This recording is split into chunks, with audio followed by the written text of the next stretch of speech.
Muslim ಯುವಕನಿಂದ Hindu ಮಹಿಳೆಯ ಭೀಕರ ಕೊಲೆಯಾಗಿದೆ. ಉತ್ತರ ಕನ್ನಡ ಜಿಲ್ಲೆ ಯಲ್ಲಾಪುರ ಬಂದ್ಗೆ ವಿಎಚ್ಪಿ ಕರೆಯನ್ನ ಕೊಗಿರುವಂತದ್ದು. ಇನ್ನು ಅಂಗಡಿ ಮುಂಗಟ್ಟು ಮುಚ್ಚಿ ಬಂದ್ಗೆ ಬೆಂಬಲಿಸೋದಕ್ಕೆ ಮನವಿಯನ್ನ ಕೂಡ ಈ ವಿಚಾರದಲ್ಲಿ ಮಾಡಿಕೊಂಡಿರ್ತಾರೆ.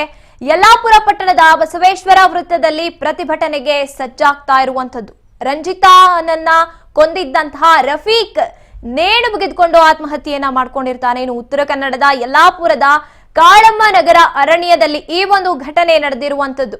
ನಿನ್ನೆ ರಂಜಿತಾನನ್ನ ಕೊಲೆಗೈದು ಅರಣ್ಯದಲ್ಲಿ ಪರಾರಿಯಾಗಿರ್ತಾನೆ ರಫೀಕ್.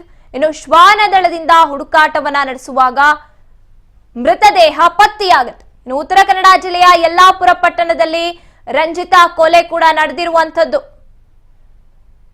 ಉತ್ತರ ಕನ್ನಡದ ಮುಸ್ಲಿಂ ಯುವಕ ರಂಜಿತಾನ ಕೊಲೆ ಮಾಡಿರುವಂತದ್ದು. ಅದಾದ ಮೇಲೆ ಶ್ವಾನದಳದಿಂದ ಹುಡುಕಾಟವನ್ನ ಮಾಡಿದಾಗ ಆಕೆಯ ದೇಹ ಎಲ್ಲಿದೆ ಅಂತ ಕಂಡು ಹಿಡಿದಿರ್ತಾರೆ.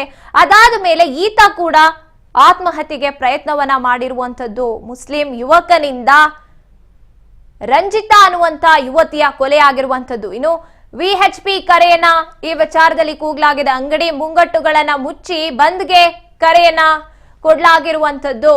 ಇಲ್ಲಾಗಿರುವಂತ ಅವಮಾನ ಏನಿದೆ ಅಥವಾ ಹಿಂದೂ ಮುಸ್ಲಿಂ ಅಂತ ನೋಡ್ತಾ ಹೋಗೋದಾದ್ರೆ